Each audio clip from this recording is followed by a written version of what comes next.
जय श्री खाटू श्याम।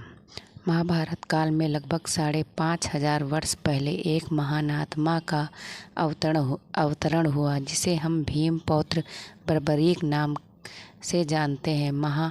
महिसागर संगम स्थित गुप्त क्षेत्र में 9 दुर्गाओं की सात्विक और निष्काम तपस्या का बर्बरीक ने दिव्य बल और 3 तीर व धनुष प्राप्त किए। कुछ वर्ष उपरांत कुरुक्षेत्र में उपलब्ध नामक स्थान पर युद्ध के लिए कौरवों और पांडवों की सेनाएं एकत्रित हुईं। युद्ध का शंखनाद होने ही वाला था कि यह वृत्तांत बर्बरीक को ज्ञात हुआ और उन्होंने माता का आशीर्वाद ले युद्ध भूमि की तरफ प्रस्थान किया।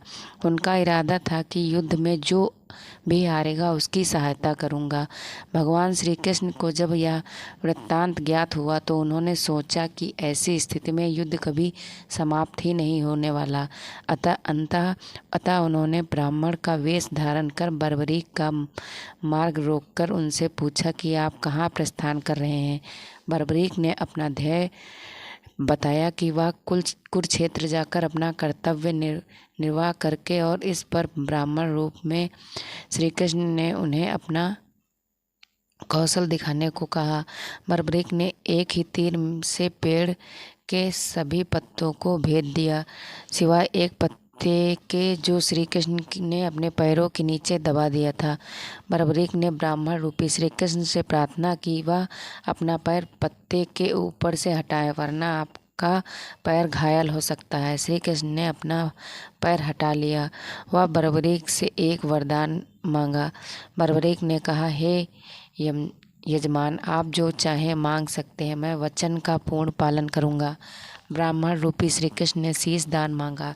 यह सुनकर बर्बरीक तनिक भी विचलित नहीं हुए, परंतु उन्होंने श्री कृष्ण को अपने वास्तविक रूप में दर्शन देने की बात की, क्योंकि कोई भी साधारण व्यक्ति यह दान नहीं मांग सकता।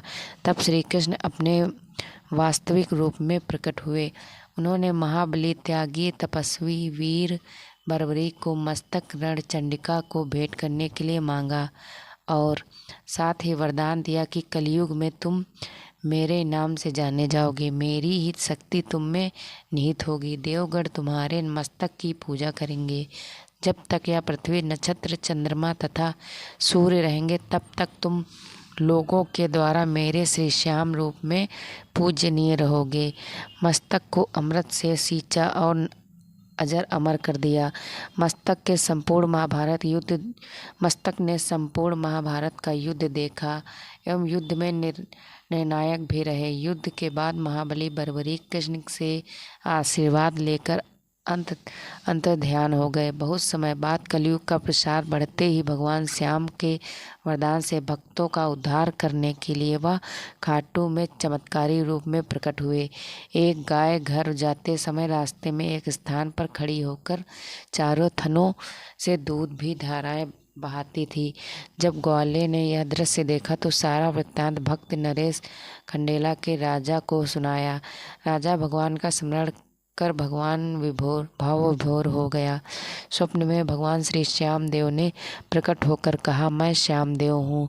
जिस स्थान पर गाय के थन से दूध निकलता है वहाँ मेरा शालिग्राम शिला रूप में विग्रह है। खुदाई करके विधि विधान से प्रतिष्ठित करवा दो। मेरे इस शिला विग्रह को पूजने जो खाटू आएंगे उनका सब प्रकार से कल्याण होगा।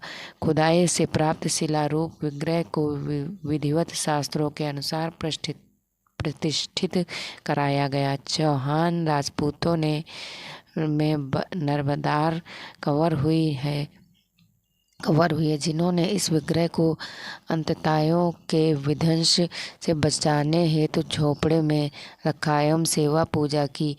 औरंगजेब के शासन काल में पुराने मंदिरों का विध्वंस हो गया था तथा उसके बाद जहां भगवान श्री श्याम देव का विग्रह प्रतिष्ठित किया गया वहां आज भी विद्यमान है। जहां देश के सभी कोनों में श्याम प्रेमी पूजा अर्चना एवं दर्शनार्थ आते हैं। अब नर्मदा कंवर के खानदान के ही चौहान राजपूत पुजारी हैं।